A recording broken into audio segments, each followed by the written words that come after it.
भगवान शिव जी के माता पिता का क्या नाम था? अभी मजा आएगा ना भिड़ो। शंकर जी के पिता का नाम है Brahma.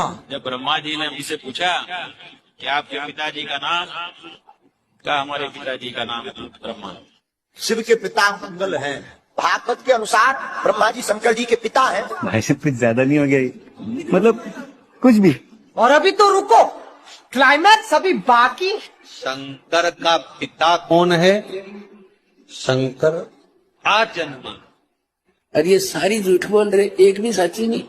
Wake up to reality. Yajurveda अध्याय 17 मंत्र 17 में कहा गया है कि विश्वकर्मा ने जल, पृथ्वी और सूर्य को निर्मित कर स्वयं को साकार रूप में प्रकट किया। वे त्वष्टा ब्रह्मा को उत्पन्न करते हैं, जिससे यह स्पष्ट होता है कि वे त्रिदेव ब्रह्मा, विष्णु, महेश के भी स्रोत हैं। वेदों में विश्वकर्मा को सर्वरूपी कहा गया है। अग्नि, यजुर्वेद में वे अग्नि के रूप में तेज हैं। समुद्र, ऋग्वेद में उनकी नाभि से जल और हिरण्यगर्भ का उद्गम हुआ। समय, वे कालातीत हैं, जैसा कि स्कंद पुराण में पुरुषः शाश्वतो योगी कहा गया। मन और चेतना, श्वेताश्वतर उपनिषद में वे साक्षी चेता, चेतना के साक्षी हैं। तर्क, ये सभी तत्व विश्वकर्मा के ही गुण हैं, जो उन्हें समस्त ब्रह्मांड की ऊर्जा का स्रोत बनाते हैं। तुलना, अन्य देवताओं जैसे इंद्र, अग्नि, सूर्य आदि को विश्वकर्मा की उपाधि दी गई थी, परंतु वे उनके अंश या गुणों के प्रतीक मात्र हैं।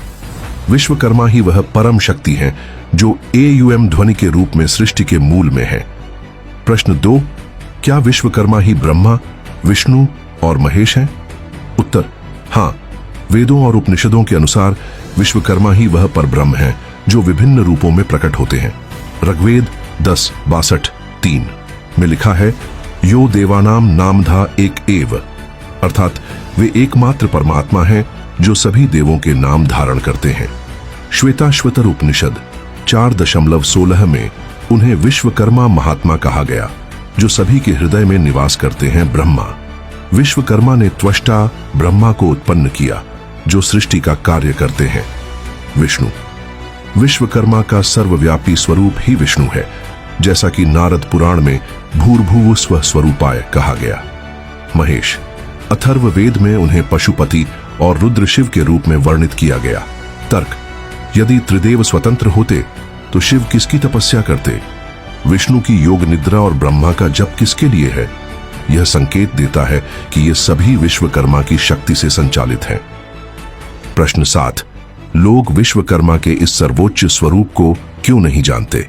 उत्तर, पुराणिक काल में विश्वकर्मा को केवल शिल्पी देवता के रूप में सीमित कर दिया गया, जिससे उनकी परब्रह्म रूपी महिमा धूमिल हो गई। वेदों के रहस्य को सामान्य जन तक पहुंचाने के बजाय जाति आधारित विभाजन ने त्रिदेव को अलग अलग पूजा की। डॉ राधाकृष्ण जैसे विद्वानों ने भी इसे स्वीकार किया कि विश्वकर्मा की पूजा समस्त सृष्टि की पूजा है, पर यह ज्ञान दबा दिया गया। तर्क, वेद सबके लिए है और विश्वकर्मा का स्वरूप जाति या वर्ग से परे है। निष्कर्ष और सत्य, विश्वकर्मा ही वह परब्रह्म, विराट पुरुष और सर्वोच्च शक्ति हैं, जो सृष्टि के एकमात्र निर्माता, पालक और संहारक हैं। वे एयुएम ध्वनि, ब्रह्मांड की ऊर्जा और त्रिदेव के स्रोत हैं।